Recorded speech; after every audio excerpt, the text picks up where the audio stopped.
ce webinaire sur le sujet de la rénovation énergétique et notamment sur l'aspect ventilation, tout ce qui est lié à la ventilation, la rénovation de la ventilation, plus spécifiquement en copropriété. Alors, quelques petites règles avant de commencer le webinaire, pour vous alerter que les micros, les caméras, vos micros, vos caméras sont désactivés. Pour voir toute la présentation, il vaut mieux mettre votre logiciel en plein écran. Vous avez un petit onglet qui s'appelle Q et R, donc pour questions et réponses. Dans celui-ci, n'hésitez pas à poser votre question, vos questions pendant toute la présentation, et on aura un moment à la fin où on pourra répondre à toutes vos questions.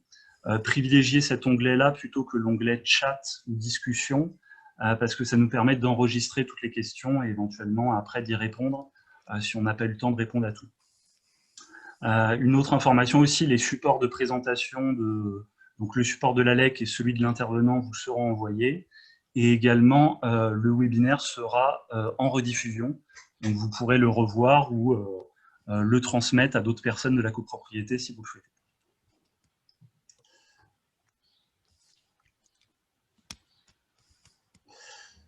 Voilà, donc déjà je tiens à remercier nos deux intervenants aujourd'hui, Fanny Verporte et Patrick Fraisse, qui représentent la société VTI Aérolique, donc une entreprise spécialisée dans la conception de moyens de ventilation, notamment en copropriété, et tout ce qui est lié notamment à la rénovation des systèmes existants. Donc ils vont nous faire une présentation sur tout ce qui est lié à la ventilation, l'intérêt, également les systèmes qu'ils proposent pour avoir une ventilation performante et qui permet de lier qualité de l'air avec efficacité énergétique. Alors, je vais commencer juste par une petite présentation de l'ALEC, qui on est. Donc, l'ALEC, c'est l'agence locale de la transition, l'agence locale de l'énergie et du climat de Saint-Quentin-en-Yvelines. Notre rôle, c'est de promouvoir et accompagner la transition énergétique sur notre territoire, donc le Sud-Yvelines, auprès de différents publics, que ce soit le grand public, les maisons individuelles, les copropriétés, mais également auprès des collectivités, des élus et des entreprises. Donc cela à travers un rôle de conseil technique et financier, d'accompagnement, mais également d'animation, de conférences, de débats, de visites qu'on prévoit toute l'année. Donc au sein de l'ALEC, on porte un espace conseil faire. Le rôle de cet espace conseil faire, c'est de renseigner les particuliers et les copropriétés de manière gratuite, neutre et indépendante sur toutes les questions liées à la rénovation énergétique du logement.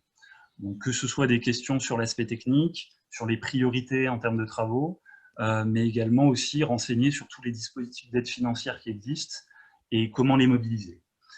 Donc, pour bénéficier de cet espace conseil faire, on est financé notamment par des intercommunalités, Versailles Grand Parc, Saint-Quentin-en-Yvelines, qui garantissent notre indépendance et la gratuité de ce conseil. Voilà, donc après cette courte présentation, je vais donner la parole à Madame Verporte et à Monsieur Fraisse pour leur présentation sur la rénovation énergétique et la ventilation en copropriété. Merci. Merci. Merci Jérémy. Voilà. Vous pouvez partager l'écran normalement.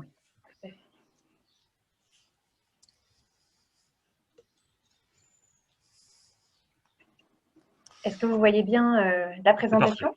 C'est parfait, ça fonctionne. Eh bien, bonjour à tous. Donc, je suis Fanny Verport et j'accompagne ce soir Patrick Fraisse. Donc, je suis responsable commercial et marketing de VTI et Patrick Fraisse est le directeur général de VTI.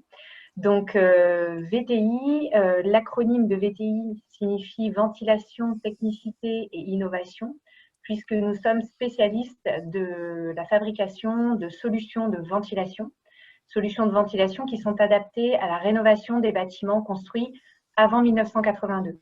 Donc, particulièrement adaptées aux bâtiments ayant des conduits maçonnés, donc conduits Chint, on le verra par la suite. Pour vous situer notre entreprise, donc on existe depuis aujourd'hui 38 ans. Nous couvrons, nos solutions couvrent tous les besoins en termes de ventilation, de l'extraction des gaz brûlés jusqu'à la ventilation naturelle et hybride et la ventilation mécanique basse pression.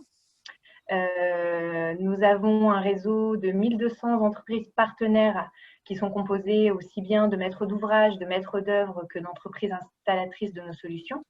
VTI aujourd'hui, c'est plus de 2 millions d'extracteurs vendus dans le cadre de ces rénovations depuis 38 ans. Nous avons aussi, au-delà de notre unité de fabrication, nous avons un bureau d'études interne qui œuvre au quotidien dans la recherche et le développement de solutions de ventilation adaptées à la rénovation des bâtiments, mais aussi en appui et en soutien en termes de faisabilité et de dimensionnement des opérations pour pouvoir concrètement, pour que l'opération de rénovation puisse naître et voir le jour suite à cet appui technique. Donc, VTI, c'est également de nombreux brevets déposés en France et en Europe sur les solutions de ventilation, une présence nationale, notamment composée d'un réseau de chargés de prescription qui œuvrent donc au quotidien également auprès des maîtres d'ouvrage, maîtres d'œuvre et sociétés installatrices. Et également une agence en Île-de-France, en plus du siège qui est basé près de Montpellier.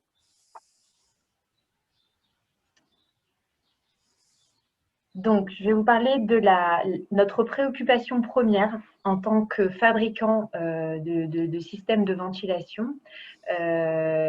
La préoccupation première et ce qui nous anime au quotidien, c'est d'améliorer la qualité d'air intérieur. Donc, VTI, vous voyez, notre slogan, c'est l'air vert. Alors, qu'est-ce qu'un air vert? Eh bien, c'est un air qui est sain, qui est assaini par le système de ventilation.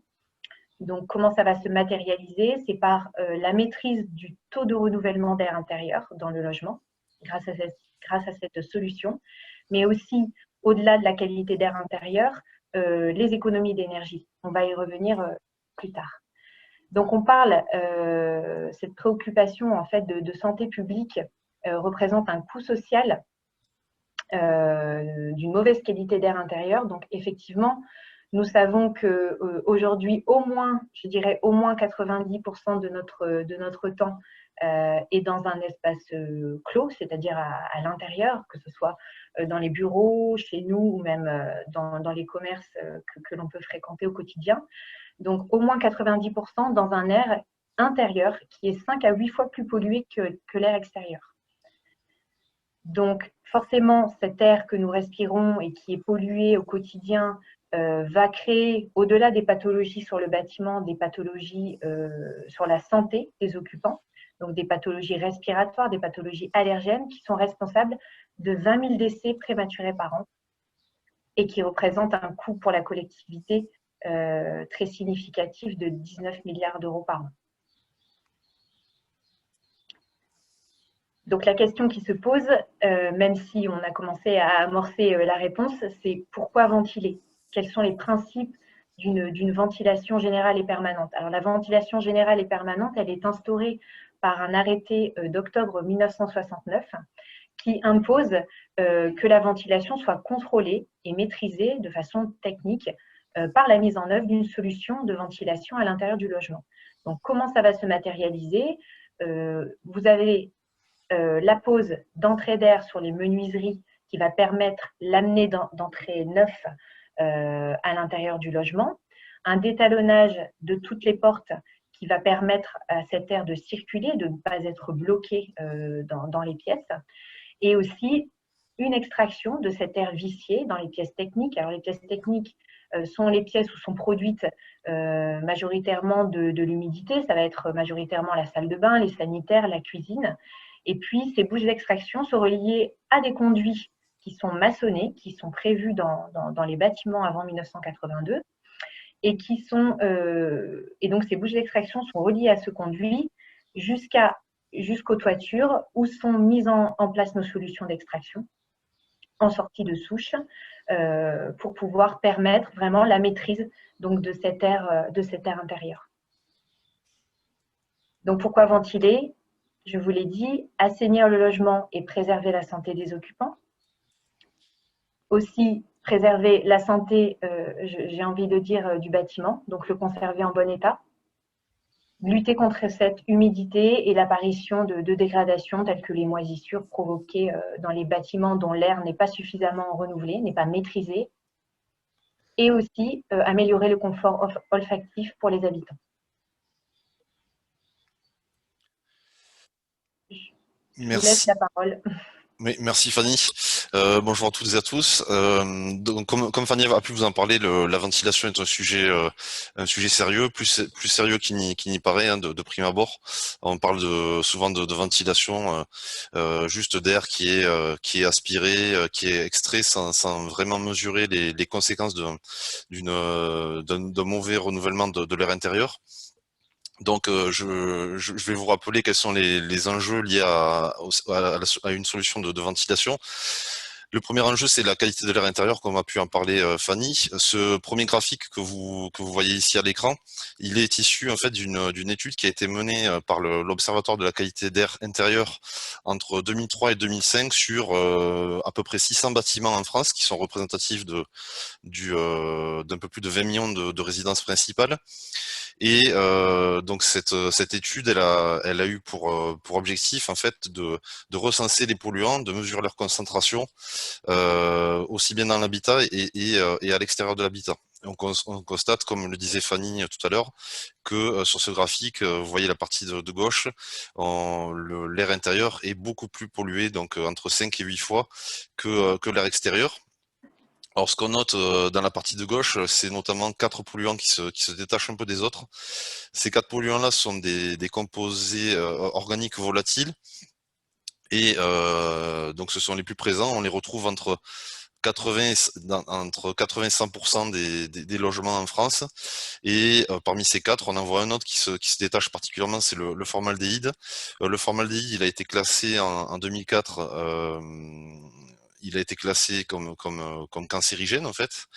Et là, on voit donc qu'on a une concentration moyenne de 20 microgrammes par mètre cube dans un logement. 20 microgrammes par mètre cube, ça commence à correspondre à un seuil risqué en exposition à long terme. C'est notamment l'AFSET qui en France en 2007 a fixé une valeur guide de 10 microgrammes par mètre cube pour une exposition à longue durée. Et là, on voit qu'on est à 20 microgrammes. Donc, sans un bon renouvellement de l'air intérieur, on s'expose à un risque sanitaire, comme on en parlera aussi après. Le second enjeu, c'est la performance énergétique et le confort thermique. Ces deux forces présentes à l'écran, elles sont inversement proportionnelles, c'est-à-dire que plus vous allez renouveler l'air intérieur du logement et plus vous allez dégrader la performance énergétique du bâtiment et inversement. Donc, quoi que vous fassiez, entre guillemets, vous allez toujours favoriser soit la qualité de l'air intérieur, soit la performance énergétique. Alors, il existe en France actuellement, je dis bien actuellement parce que les fabricants de solutions de ventilation travaillent sur des solutions qui permettraient justement de retrouver le meilleur compromis entre ces deux enjeux-là. Vous avez 3 solutions et il faut essayer de trouver le meilleur compromis. Donc en l'occurrence, c'est ce que représente ce symbole, cette balance. Ensuite, on retrouve un troisième enjeu, c'est la sécurité incendie. Alors, c'est pas forcément le premier enjeu auquel on pense hein, quand on parle ventilation, mais il existe et il est peut-être encore plus dangereux que le défaut de qualité d'air intérieur. La sécurité incendie, elle est notamment assurée par des extracteurs qui doivent fonctionner à une certaine température pendant une certaine durée, le temps que les pompiers arrivent sur place si un incendie se déclarait dans le bâtiment. Voilà, il faut donc connaître les règles relatives aux extracteurs et aux conduits. Ensuite, on a un dernier enjeu, c'est le confort acoustique. La ventilation, non seulement doit générer le moins de bruit possible de par son fonctionnement, mais également elle doit filtrer par l'installation d'entrée d'air plus ou moins acoustique les bruits, les nuisances qui vont provenir de l'extérieur, des aéroports, enfin en tout cas du des couloirs aériens, des routes, éventuellement des écoles, voilà, d'autres sources de bruit. Voilà. Alors, comment fonctionne la ventilation à l'état naturel? Elle fonctionne comme ceci. C'est très schématique, c'est peut-être un peu même exagéré, mais bon, en tout cas, vous comprendrez que la courbe représente le comportement à l'état naturel de l'air. Et on voit qu'en fonction en fait des conditions météo, des différences de température et des différences de la variation en fait de la vitesse de vent sur le bâtiment, on va avoir en fait une ventilation naturelle qui est très variable. Alors on a deux seuils ici, vous voyez le seuil de 0,3 volume heure, ça veut dire qu'en fait en dessous de ce seuil, on renouvelle en plus de 3 heures le volume d'un appartement. Donc en dessous de ce seuil, on estime que la ventilation, le renouvellement d'air est insuffisant et donc qu'on est exposé à un risque sanitaire. Au-dessus du seuil supérieur qui est de 0,6 volume heure, c'est-à-dire qu'au-dessus de ce seuil, on renouvelle très rapidement l'air intérieur, c'est-à-dire en moins de 2 heures, le renouvellement de l'air du logement est assuré. On considère que ce renouvellement est trop rapide. Donc on est dans une phase d'inconfort thermique, c'est-à-dire que en fait, votre chauffage va passer par la ventilation. Donc ce qui est à éviter. Donc actuellement, si vous voulez, les systèmes de ventilation doivent être compris dans leur fonctionnement entre ces deux bornes, 0,3 volumeur et 0,6 volumeur, et c'est permis grâce à des solutions de ventilation maîtrisées qu'on appelle ventilation hybride et ventilation mécanique basse pression, aussi bien par les composants extérieurs au logement, donc aux composants en toiture, que par les composants qu'on va installer dans les appartements. Alors, les avantages et les inconvénients de la ventilation naturelle. Les avantages, c'est bien sûr que c'est une ventilation qui est gratuite. Hein. Bon, elle a été bien sûr coûteuse à la construction du bâtiment, mais sinon telle qu'elle existe, elle ne nécessite pas trop d'entretien. Elle est gratuite. Elle n'entraîne aucune consommation électrique, ce qui est intéressant.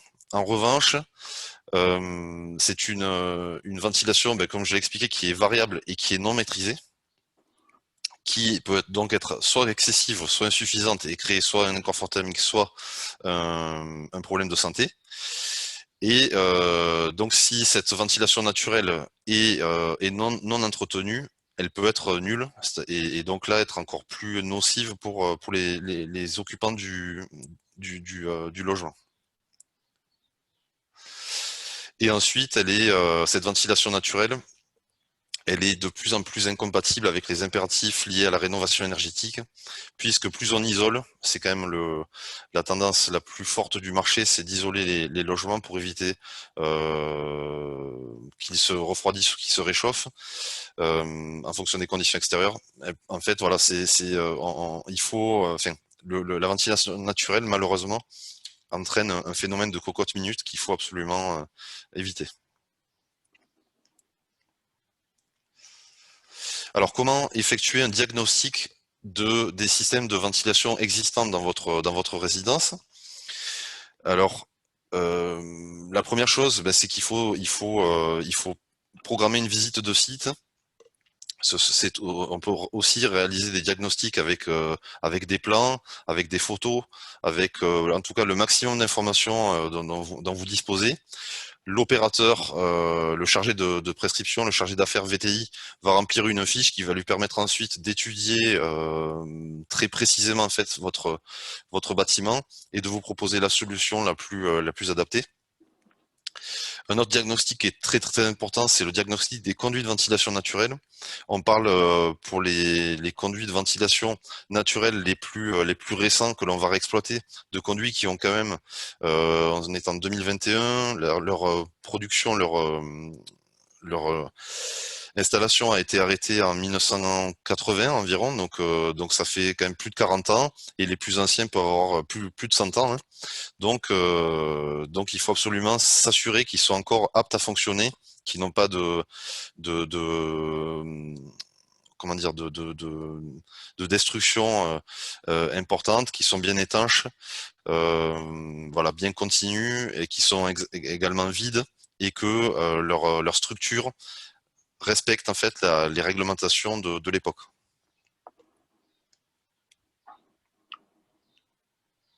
Oui, donc concernant la place de la ventilation, de la rénovation du système de ventilation dans une démarche globale de rénovation, il faut savoir que vraiment, la rénovation de la ventilation n'est pas une option. Pourquoi? Parce que plus vous allez rendre votre bâtiment étanche par les autres types de rénovation, eh bien, plus vous allez stopper ce renouvellement d'air à l'intérieur du logement. Donc la ventilation fait partie à part entière et elle est la garantie, donc on l'a vu, non seulement de la qualité d'air intérieur et des économies d'énergie, mais aussi d'un bâtiment sain et performant. Donc les objectifs de la rénovation, je viens de le dire, la qualité d'air intérieur et la maîtrise des factures énergétiques. Alors, je vais vous reparler un tout petit peu des conduits, parce que c'est quand même peut-être la partie la plus importante. Pour que vous ayez une idée des conduits que l'on rencontre et que vous puissiez peut-être aussi analyser ce qui est présent ben, dans votre bâtiment. Alors on commence avec les conduits individuels. Les conduits individuels sont les plus anciens, hein. On peut dire qu'ils existent depuis quasiment peut-être pas la nuit des temps, mais en tout cas depuis qu'on construit de manière collective, hein. Vous en retrouvez à peu près, enfin, partout en France, partout dans les centres-villes où on retrouve des bâtiments qui ont été construits avant les années 60-70.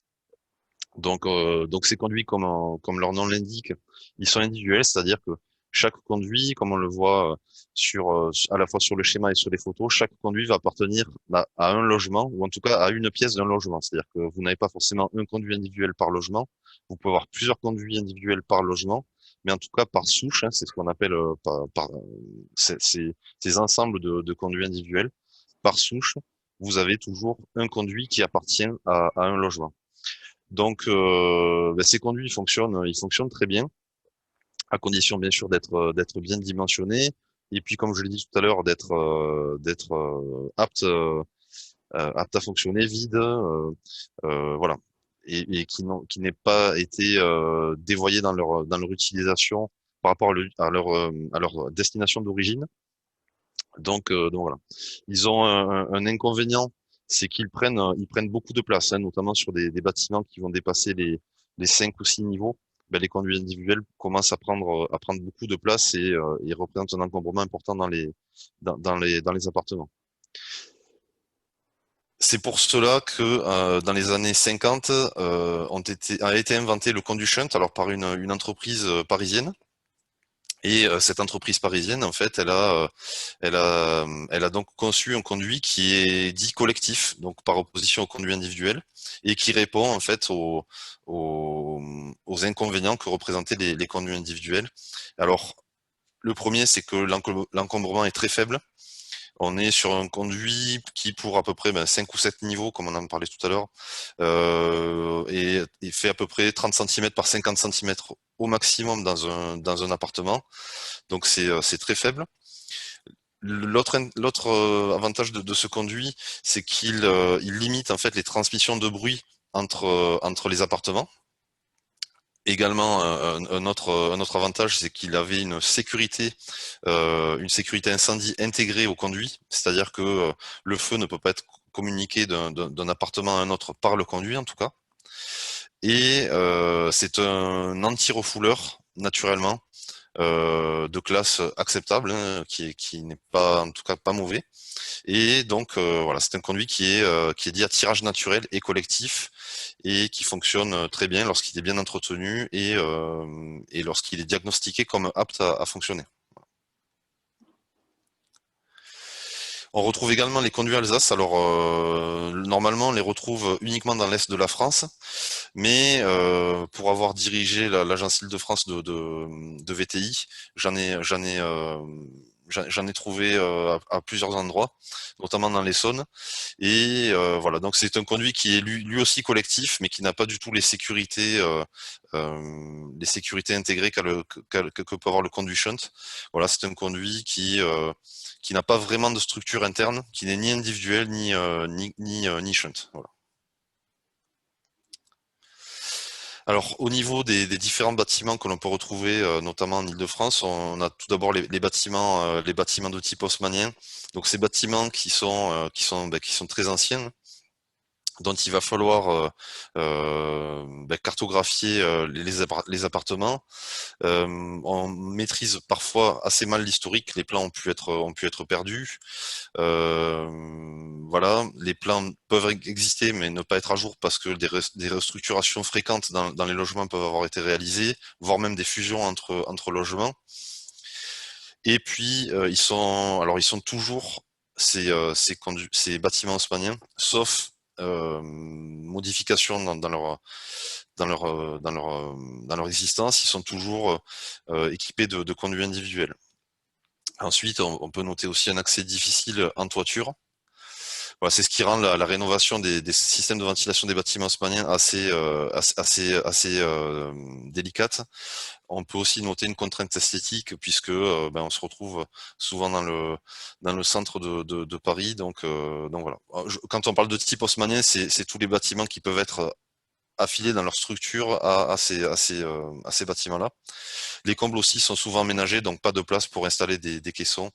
Et donc il faut trouver d'autres solutions. Voilà. Oui, donc il représente environ 30% des bâtiments construits entre 1851 et 1914, ce qui n'est pas négligeable du tout. Alors, ce qu'il faut entreprendre comme démarche pour la rénovation des systèmes de ventilation des bâtiments haussmanniens, comme je vous le disais, c'est d'abord cartographier précisément les appartements. Ensuite, il faut absolument, mais ça c'est propre peut-être c'est même certain à toutes les rénovations que l'on entreprend en copropriété, il faut absolument cartographier et recenser les modes de production d'eau chaude sanitaire, savoir où se situent s'il existe des chaudières à tirage naturel, s'il existe des ballons d'eau chaude, voilà, et si par exemple on retrouve des chaudières individuelles, quel est leur âge, quel est leur type, ou sur quel conduit elles sont raccordées, parce qu'ensuite c'est ce qui va vraiment permettre de dimensionner une installation de ventilation et surtout s'assurer qu'elle est sûre. Voilà. Parce qu'il ne suffit pas d'installer un système de ventilation, il faut s'assurer qu'il ne met pas en danger l'occupant. Trop souvent, on rencontre trop souvent, en tout cas, on rencontre parfois des installateurs qui se disent ventilistes et qui vont négliger ce mode de production d'eau chaude sanitaire, alors que c'est la donnée fondamentale à vérifier quand on installe une solution de ventilation. Et le dernier point, donc, c'est, comme je le disais, repérer tous les conduits, ou alors au moins une partie très significative, et faire une inspection vidéo pour s'assurer que les conduits sont aptes à fonctionner et à être équipés d'un système de ventilation. Alors les solutions possibles pour ces bâtiments, c'est d'abord l'installation d'une VMC basse pression si les combles sont disponibles. Fanny vous présentera tout à l'heure les solutions qui existent. L'installation d'une VMC individuelle si un faux plafond peut être créé dans les logements. Également, si les conduits individuels peuvent être réexploités, on peut installer des extracteurs hybrides que Fanny vous présentera. L'autre type de bâtiment majeur, alors c'est partout en France, c'est pas seulement en Île-de-France, mais bien sûr, en Île-de-France, on en rencontre encore davantage, je dirais, qu'ailleurs. Ce sont les bâtiments des 30 Glorieuses, des bâtiments qui ont été construits rapidement après la Seconde Guerre mondiale, quand il a fallu reconstruire, et puis avec les mouvements de décolonisation aussi. Donc il a fallu construire voilà, en masse et rapidement. C'est pour ces bâtiments-là que le conduit shunt a été créé, pour qu'il soit érigé plus rapidement que les conduits individuels qui demandaient beaucoup de travaux de maçonnerie. Donc leur principale caractéristique, c'est qu'ils sont anciens, un peu moins anciens que les autres bâtiments, mais anciens. L'historique est un peu mieux maîtrisé, c'est-à-dire qu'on retrouve souvent des plans. Les plans, voilà, nécessitent un simple contrôle en tout cas. Leur caractéristique aussi, c'est que ce sont des logements qui sont beaucoup plus simples, voilà, qui sont très très répétitifs. En fait, on a des structures qui sont empilées, des structures d'empilement qui sont empilées, c'est beaucoup plus lisible. Ils sont équipés en majorité de conduits shunt, donc les conduits shunt étant moins nombreux sur le bâtiment, ils sont plus facilement identifiables. Et puis les accès sont souvent plus simples et mieux sécurisés. On a des toitures terrasses avec acroterre, donc c'est souvent beaucoup plus simple. Voilà, et puis la structure de logement simple, j'en ai parlé. Donc à Paris, il représente 21% des bâtiments construits entre 1945 et 1974. Alors les démarches à entreprendre, c'est un peu pareil que les bâtiments haussmanniens, il y a une légère nuance. Ici, on peut simplement partir sur un contrôle des plans lorsqu'ils existent. Il faut absolument en copropriété, comme j'ai dit tout à l'heure, continuer de recenser, de cartographier les modes de production d'eau chaude sanitaire. Et inspection vidéo, alors j'ai mis de tous les conduits. Tous les conduits, pourquoi pas, mais ça représente beaucoup de temps et un certain coût. Donc il faut au moins partir sur un échantillon très représentatif de conduits. Voilà. Oui, donc je vous présente ici le synoptique de toutes nos solutions. Donc vous avez sur la partie verte toutes les solutions naturelles et hybrides. Donc je vous parlais de 20 solutions en introduction. Donc il faut savoir que ces solutions présentent à chaque fois la possibilité de traiter en autoréglable ou en hygroréglable. Ça va dépendre de la priorité de rénovation. Donc, est-ce qu'on va faciliter ou favoriser une qualité d'air intérieur? Eh bien là, on sera plus sur des solutions autoréglables. Et si on va favoriser davantage les économies d'énergie, on sera davantage sur des solutions hygroréglables. Donc, les systèmes en vert représentent voilà, ces solutions naturelles et hybrides. Les bleus, les solutions de ventilation mécanique basse pression, que je vais vous présenter juste après.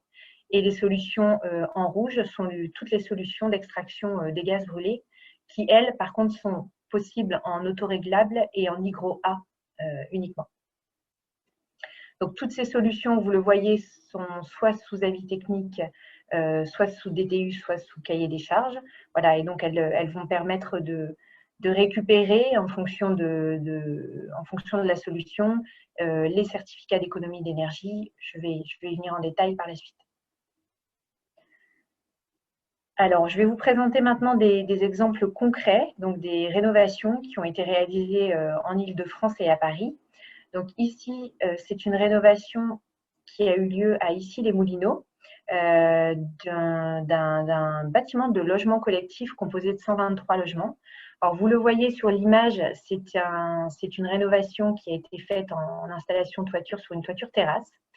Donc, vous voyez les conduits où il y a eu vous voyez cette pièce de raccordement en sortie de conduit que l'on appelle un plénum et qui permet en fait de relier le réseau à l'extracteur, enfin en tout cas à l'unité de ventilation plutôt.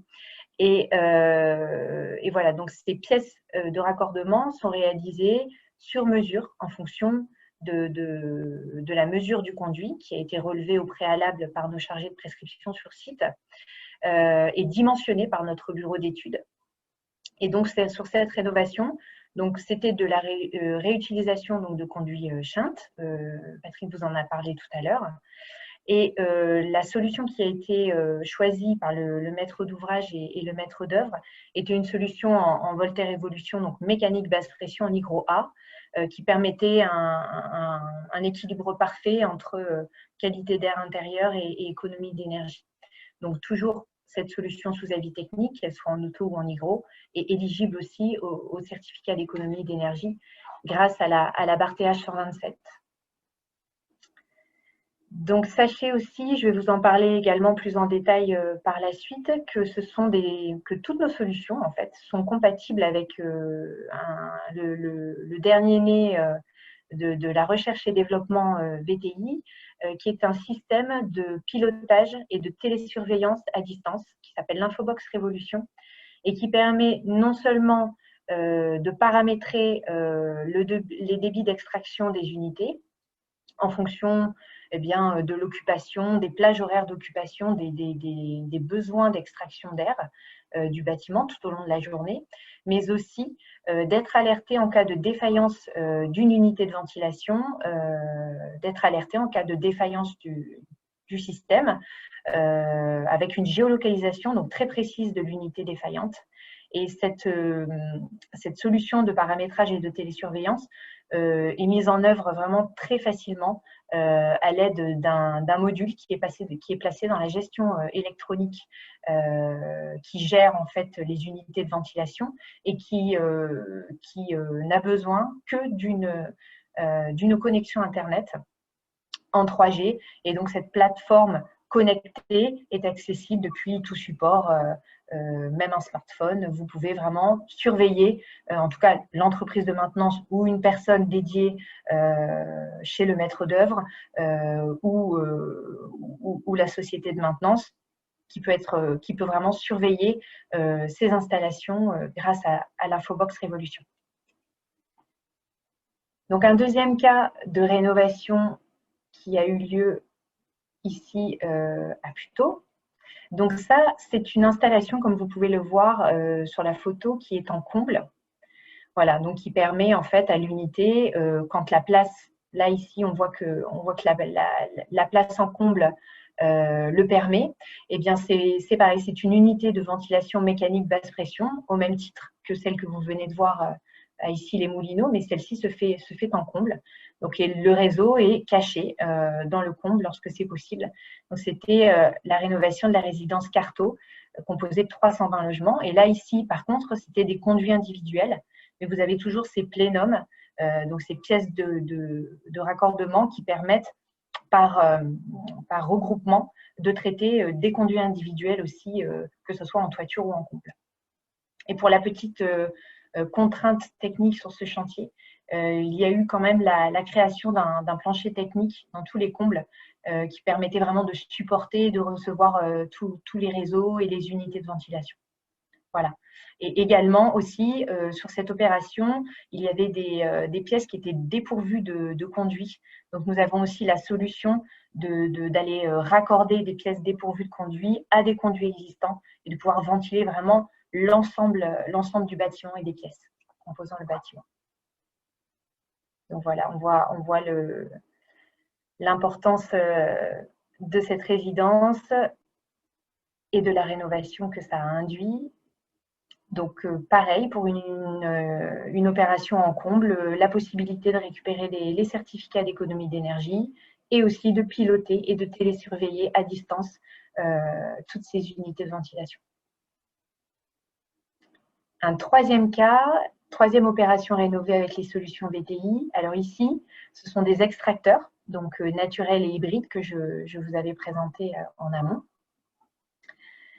qui sont eux donc en sortie de conduit, donc qui peuvent aussi, donc ici on parle de pieds béton comme vous le voyez en dessous de l'extracteur, ou de caissons béton s'il doit y avoir un regroupement important sur des conduits individuels par exemple. Donc ici c'était une copropriété du 18e arrondissement, plus petite mais donc composée de 48 logements. Donc la solution VTI hybride qui s'appelle l'Hygrovent. Et donc en fait voilà, sur l'hybride, pour schématiser, le moteur se met en marche quand les forces naturelles disponibles sont insuffisantes.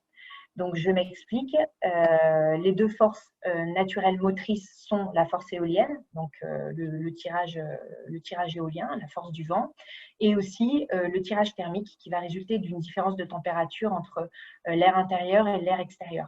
Donc quand ces forces motrices ne sont plus suffisantes pour créer le tirage naturel, eh bien c'est le moteur de cet extracteur qui va se mettre en route pour assurer la ventilation.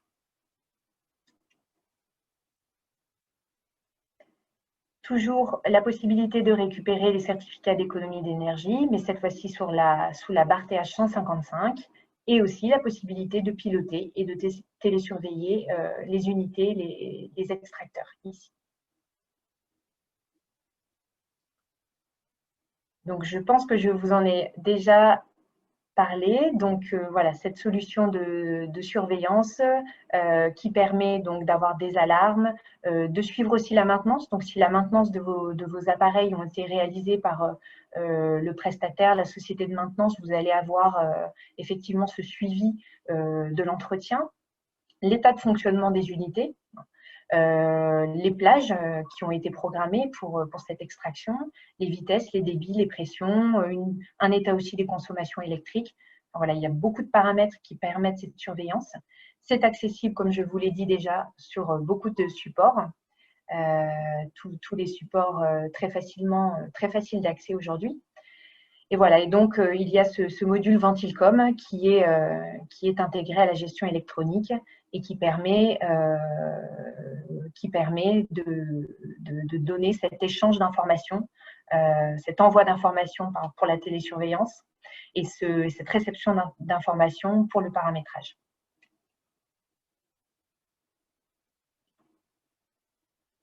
Eh bien, je vais conclure avant de laisser la parole à Jérémy en vous remerciant pour votre attention, aussi pour vous inviter à nous suivre sur notre page LinkedIn, donc la page LinkedIn de VTI.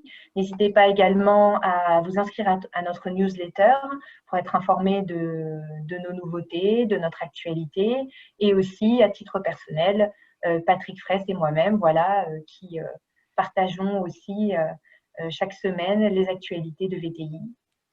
Voilà. Donc, n'hésitez pas à nous consulter pour tout projet ou pour toute question. Merci beaucoup pour cette présentation très claire. Alors, avant d'enchaîner sur quelques questions qui m'ont été envoyées en amont du webinaire et puis les questions que les gens vont poser au cours du webinaire, donc n'hésitez pas à poser vos questions. On a un petit moment là pour essayer d'y répondre.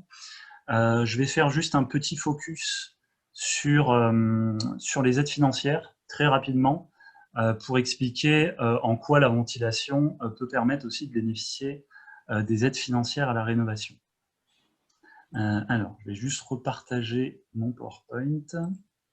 Oui.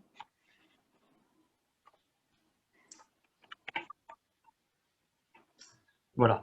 Alors, au niveau des aides financières, donc, je ne vais pas rentrer dans le détail parce qu'on a déjà fait un webinaire, notre dernier webinaire sur le sujet justement des aides financières. Vous pourrez le revoir aussi en rediffusion si vous souhaitez sur notre chaîne YouTube. Vous aurez le lien pour vous y rendre. Mais pour faire un panorama global, ça a été évoqué un peu pendant la présentation, les travaux de ventilation, alors à condition bien sûr qui soient réalisés par des professionnels qualifiés RGE et que le moyen de ventilation, l'équipement, respecte certaines normes techniques, permettent de bénéficier de certaines aides financières, notamment les certificats d'économie d'énergie. Donc ça, vous en avez peut-être entendu parler, c'est toutes les aides qui sont délivrées par les fournisseurs d'énergie. EDF, Total, Engie financent la rénovation énergétique à travers des aides qui vont donner à des particuliers, des copropriétés, qui font des travaux de rénovation énergétique. Donc il y a ce dispositif qui peut être mobilisé pour financer la rénovation des systèmes de ventilation. Vous avez également la nouvelle aide qui a été mise en place en fin d'année dernière, qui s'appelle MaPrimeRénov' Copropriété. Donc ça, c'est une aide qui concerne les travaux de rénovation globale, qui permettent notamment un gain énergétique supérieur à 35%. Donc, la ventilation à elle seule ne permet pas d'atteindre ce gain-là, mais généralement, quand on va faire par exemple des travaux d'isolation au niveau de la copropriété, par exemple la toiture, la façade, et qu'on va y greffer la ventilation, dans ce cas-là, la ventilation va être éligible à cette aide-là, et cette aide-là, en fait, c'est un pourcentage du montant des travaux. Donc, ça va être en fait des travaux induits qui vont permettre de bénéficier également d'une aide sur la ventilation. Et vous avez également la TVA. Donc ça, la TVA notamment dans la rénovation, c'est une TVA qui est à 10%, contre le neuf qui est à 20%. En revanche, quand vous avez des travaux d'isolation qui permettent notamment de bénéficier d'aides, la TVA descend à 5,5%. Et notamment la ventilation, dans ce cas-là, est considérée comme des travaux induits, donc bénéficie également de cette TVA à 5,5%. Donc ça permet également, entre guillemets, c'est également une aide qui permet de bénéficier dans le cadre de travaux de ventilation. Je n'ai pas noté également, mais vous avez aussi l'éco-prêt à taux zéro, qui peut être mobilisé soit à titre individuel ou à titre collectif, et dans lequel les travaux de ventilation peuvent être intégrés. Voilà pour le volet aide financière. Si vous voulez en savoir un peu plus, n'hésitez pas à nous contacter par la suite ou à revoir aussi notre webinaire qu'on a réalisé il y a quelques temps et qui est en rediffusion. Alors, je vais prendre, avant de regarder les questions du chat, je vais prendre quelques questions qui m'ont été envoyées en amont du webinaire. Et donc voilà, j'inviterai nos intervenants à y répondre, à essayer d'y répondre. Alors j'avais une question sur une personne qui prévoit dans sa copropriété des travaux d'isolation de façade et de toiture. Cette copropriété a des problèmes déjà de condensation, d'humidité, et elle se pose la question de est-ce que si on rénove pas la ventilation, est-ce que ça permettra quand même de régler ces problèmes d'humidité, de condensation, juste à travers l'isolation, ou la ventilation c'est vraiment quelque chose d'important qu'il faut prendre en compte. Oui, donc je vais en tout cas amorcer une partie de la réponse. Ben non, en fait, la ventilation, comme je l'ai dit précédemment, n'est vraiment pas une option et au contraire, le fait de rénover l'ensemble, ça va rendre le bâtiment vraiment étanche. Donc ça va, sans le traitement de la ventilation, aggraver ce problème d'humidité et de dégradation du bâti. Donc voilà, vraiment là, si déjà en amont de la rénovation, il y a déjà ce genre de soucis, ça ne fera que l'aggraver de ne pas rénover la ventilation. Si je peux ajouter quelque chose, c'est vrai que la ventilation, on en entend de plus en plus parler. C'est vrai qu'il y a quelques années, quand les architectes notamment parlaient beaucoup d'isolation, de ravalement, de choses comme ça, la ventilation était un peu délaissée. J'ai l'impression qu'il y a une prise de conscience, notamment des bureaux d'études, des architectes, sur vraiment la nécessité de rénover la ventilation et d'éviter justement d'avoir un bâtiment qui soit complètement étanche, qui risquerait vraiment d'empirer certains problèmes. Et donc la ventilation, c'est comme vous dites, hein, ça apparaît aujourd'hui comme quelque chose d'indispensable. Une autre question sur... alors on a beaucoup parlé de rénovation, d'installation, de ventilation collective, parce que c'est notamment les solutions que vous proposez. S'il n'y a pas de ventilation collective, ou tout simplement si la copropriété ne souhaite pas faire de travaux sur la rénovation collective, est-ce qu'il y a des solutions pour faire de la ventilation plutôt par logement, à titre individuel, ou vraiment il faut passer par quelque chose de collectif? Alors, il faut privilégier l'installation collective parce que le bâtiment a été construit pour être collectif. Les conduits ont été érigés pour desservir tous les logements, etc. Mais donc il faut toujours privilégier le collectif. Mais bon, il existe des solutions dans le collectif pour traiter la ventilation au niveau individuel. La plus grosse contrainte, si vous voulez, ça va être justement le cheminement des réseaux dans le logement et à la fois l'apport d'air et l'extraction de l'air vicié qui va devoir être fait en façade, et ça pose souvent en fait des contraintes par rapport à des ouvrants, à des fenêtres, à des voisins, etc.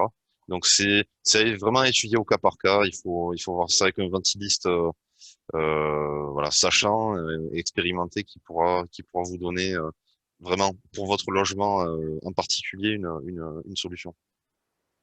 Alors, il y avait une autre sous-question dans la question de la personne, c'était au niveau des aides. Si on a une installation collective par rapport à une installation, si on met en place une rénovation individuelle plutôt que collective, ça, la réponse, c'est ce que je vous apporte par rapport à MaPrimeRénov' copropriété. L'aide pour MaPrimeRénov' copropriété, c'est les travaux sur les parties communes. Donc, la ventilation pourrait être prise en compte si c'est une rénovation au niveau collectif, des conduits collectifs. Par contre, si c'est des travaux individuels, elle ne pourra pas être prise en compte dans MaPrimeRénov' copropriété. Donc, un argument en plus pour plutôt s'intéresser à une réponse collective si c'est possible. Alors, il y avait une question d'une personne qui s'inquiétait plutôt des questions phoniques, de bruit, notamment dans une copropriété où il n'y a pas du tout de ventilation aujourd'hui, ventilation naturelle, et elle se posait la question du bruit, est-ce que ça allait créer vraiment des nuisances au niveau du bruit? Alors, c'est vrai que le bruit, c'est souvent ce qu'on associe assez rapidement avec les solutions de ventilation. Alors après, c'est pas pour faire de la publicité à VTI, mais aujourd'hui, les solutions de VTI sont particulièrement silencieuses. Pourquoi? Parce que elles fonctionnent en basse pression, c'est ce que vous a expliqué Fanny, c'est-à-dire qu'elles engendrent alors les mêmes débits qu'une VMC, une VMC haute pression, telle qu'on l'entend en général, mais avec une pression beaucoup plus faible. C'est-à-dire que la vitesse d'écoulement de l'air va être plus lente, donc beaucoup moins de problèmes de sifflement, des voilà, des pressions engendrées qui sont plus faibles, et on a des niveaux sonores qui sont vraiment très faibles. Nos solutions, si vous voulez, une fois que vous êtes sur le toit, vous les entendez à peine. Tout a été travaillé au niveau des turbines, au niveau des moteurs qui sont des moteurs brushless. Voilà, tout a été fait pour vraiment rendre l'installation extrêmement silencieuse, et tout ça est de toute façon validé dans le cadre des démarches de certification, euh, que ce soit en réhabilitation ou en construction neuve. Donc, en tout cas, avec les solutions VTI, vous n'aurez pas de problème. Parfait. Alors, il y a une personne qui a posé une question, je pense que c'est sur le taux de CO2, qui indique avoir posé des capteurs dans son logement, qui obtient des relevés entre 2500 ppm et 4000 ppm, pas de VMC dans la résidence, et il se pose la question, est-ce que c'est dangereux ces taux-là, ou on peut Alors, s'inquiéter? oui, à ces taux-là, non. Si vous voulez, bon, il n'existe pas vraiment de valeur guide, hein, sauf pour les écoles et pour les entreprises.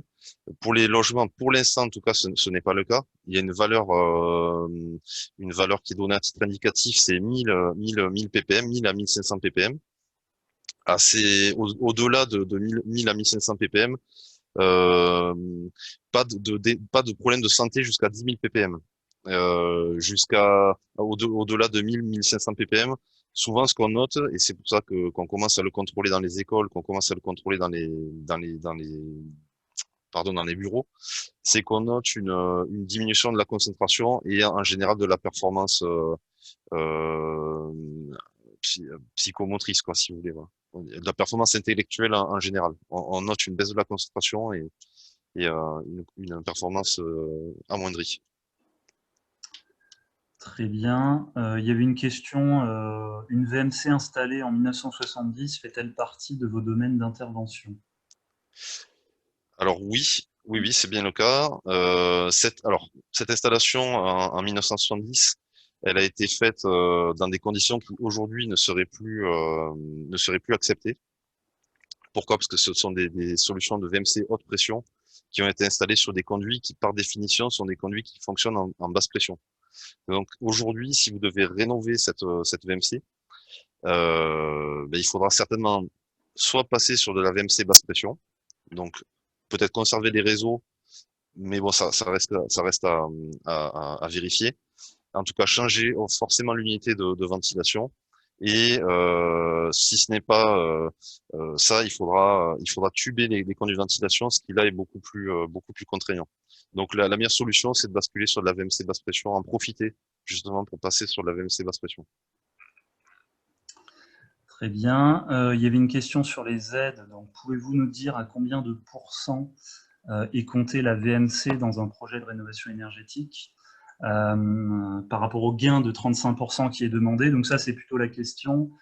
Quel gain énergétique peut être récupéré par la mise en place d'une VMC basse pression ou d'un système de ventilation hybride quand on n'a aucune ventilation?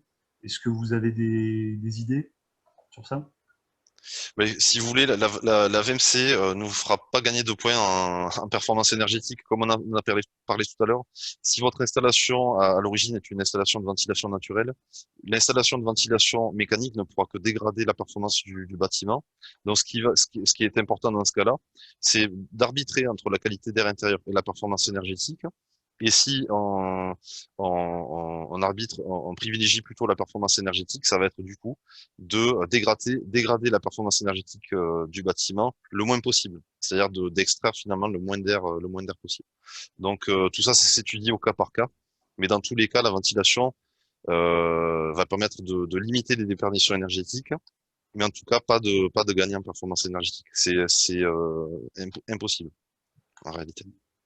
Alors, ce qu'on peut préciser aussi, c'est la nécessité peut-être de faire un audit énergétique au niveau de la copropriété pour regarder aussi qu'est-ce qui peut être amélioré, quel est le pourcentage de pertes liées à la ventilation. Et c'est vrai que souvent, en fait, les bâtiments qui n'ont pas de ventilation mécanique, de manière générale, sont sous-ventilés. Donc, la mise en place d'une ventilation performante va permettre de mieux ventiler l'air, d'éviter tous ces problèmes d'humidité, de moisissure, mais ça peut avoir un aspect un peu négatif sur la performance énergétique. Bon, en mettant des systèmes très performants, la dégradation va être moindre.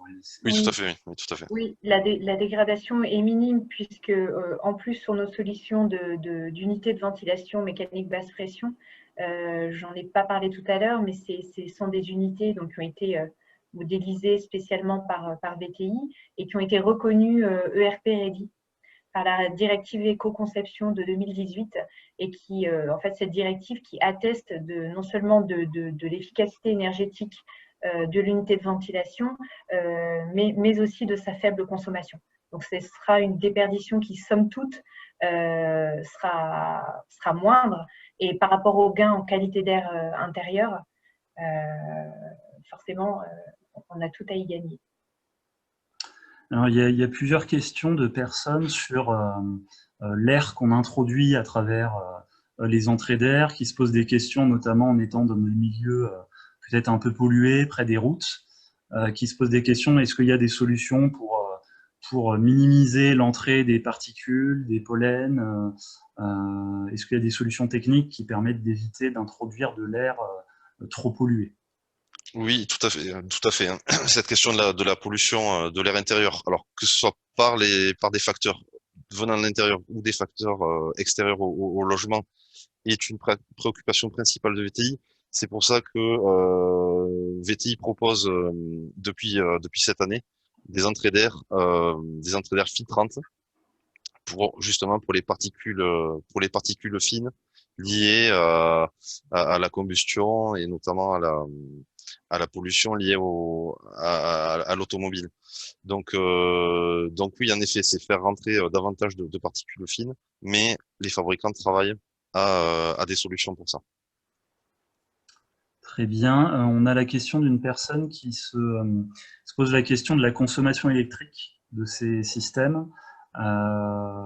Sans rentrer dans le détail des chiffres, hein, mais est-ce que l'installation d'un système comme ça qui consomme de l'électricité, ça consomme beaucoup, ça consomme pas beaucoup au niveau électrique? Alors, au niveau de la réglementation thermique de 2005, donc cette réglementation thermique, elle fixe un seuil qui est d'environ 0,25 watts consommés par heure par mètre cube d'air extrait. Donc ça, c'est la norme, si vous voulez. Il faut toujours que le système de ventilation ait une consommation inférieure à ce seuil. Les solutions de ventilation de VTI permettent parfois d'atteindre, et ce sont les meilleures du marché, hein, d'atteindre des consommations électriques 5 fois inférieures à ce seuil. On arrive à du 0,05 watts par mètre cube d'air extrait, donc c'est vraiment minime en fait. Merci. Une question sur les interventions d'entretien. Quelles sont les interventions d'entretien qui sont nécessaires dans le temps pour assurer le bon fonctionnement de la VMC, fréquence, coût, mode opératoire, passage dans les parties communes ou privatives?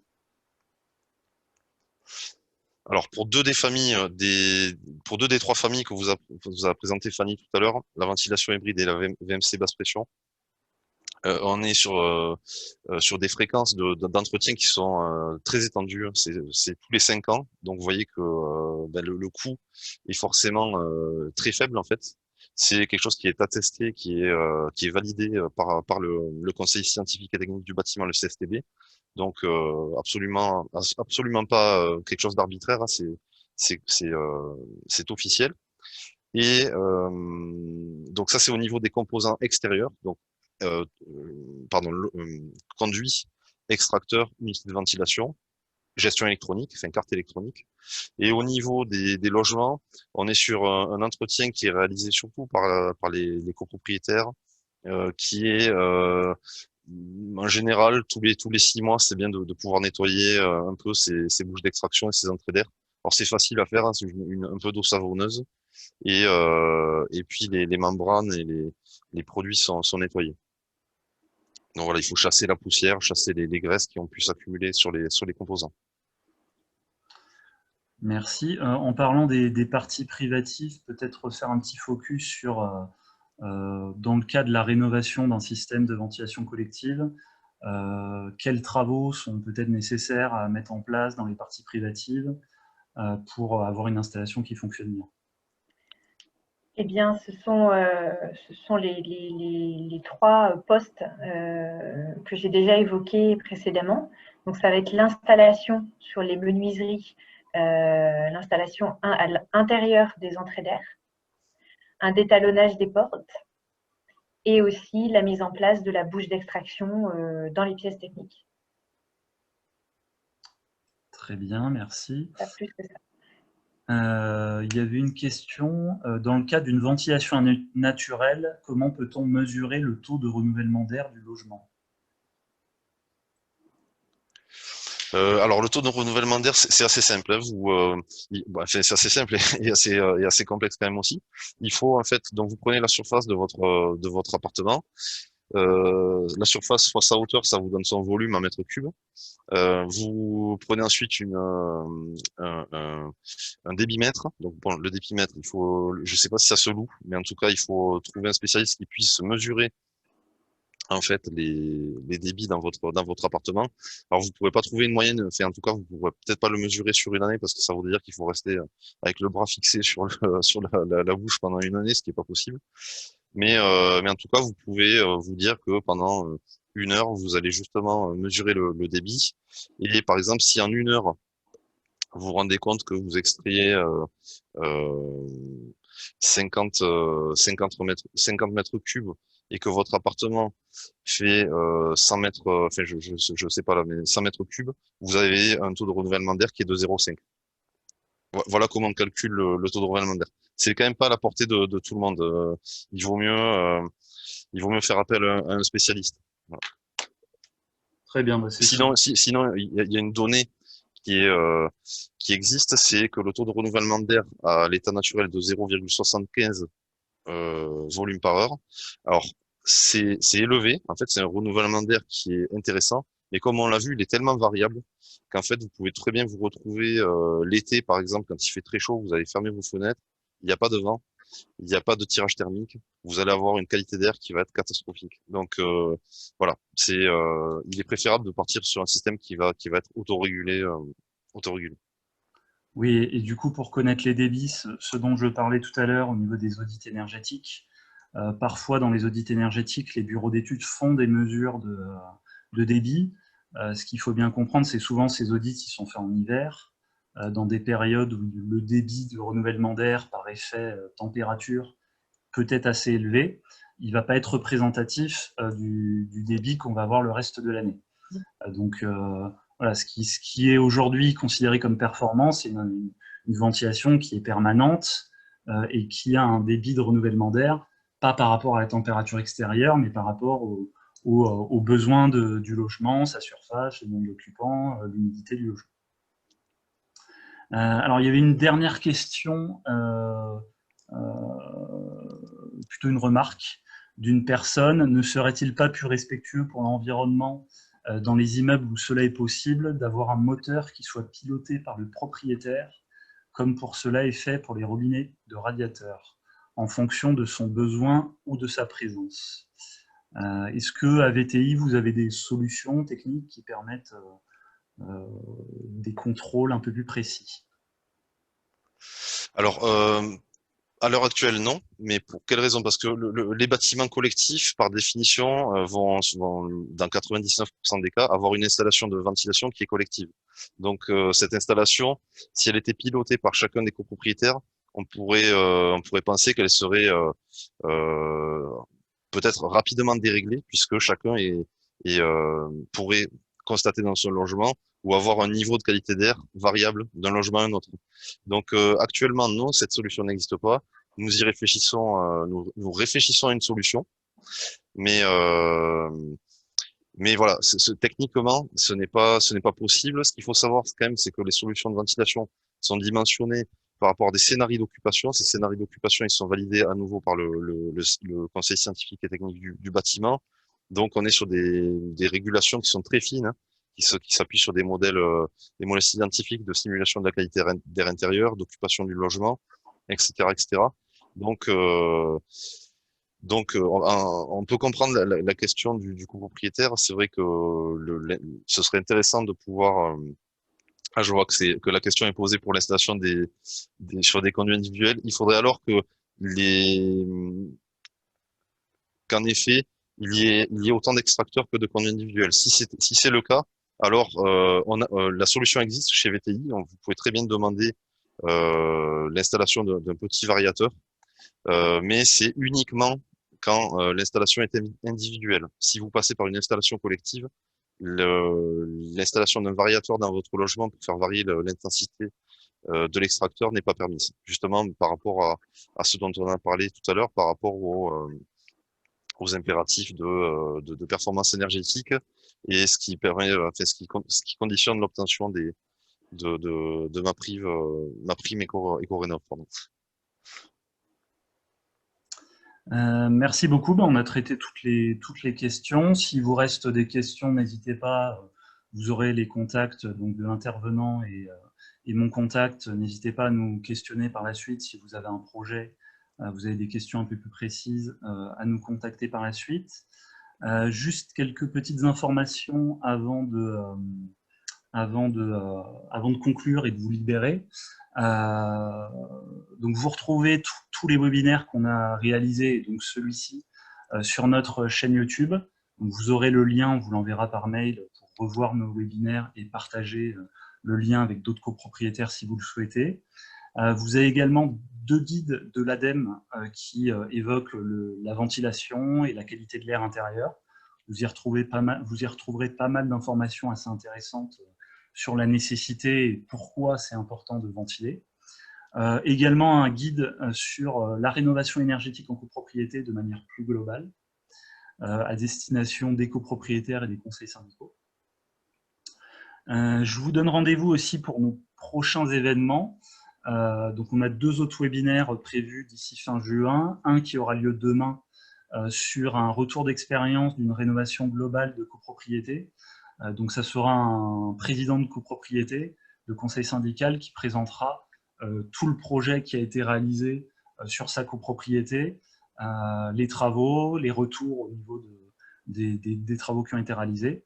Donc ça c'est demain, vous avez les liens pour vous inscrire, vous pouvez aller voir sur notre site internet pour récupérer ces liens d'inscription. Et lundi prochain, on a également un webinaire à destination des copropriétés, cette fois-ci sur le rôle de l'architecte en tant que maître d'œuvre dans un projet de rénovation énergétique.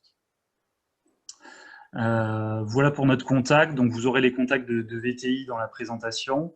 Et si vous souhaitez avoir des conseils, avoir des conseils gratuits, neutres, indépendants, n'hésitez pas non plus à nous contacter pour faire un point sur votre copropriété, qu'est-ce qui peut être fait, et avoir un panorama global des travaux qui peuvent être réalisés et aussi connaître les aides qui peuvent être mobilisées. Voilà, donc je vous remercie beaucoup pour votre participation.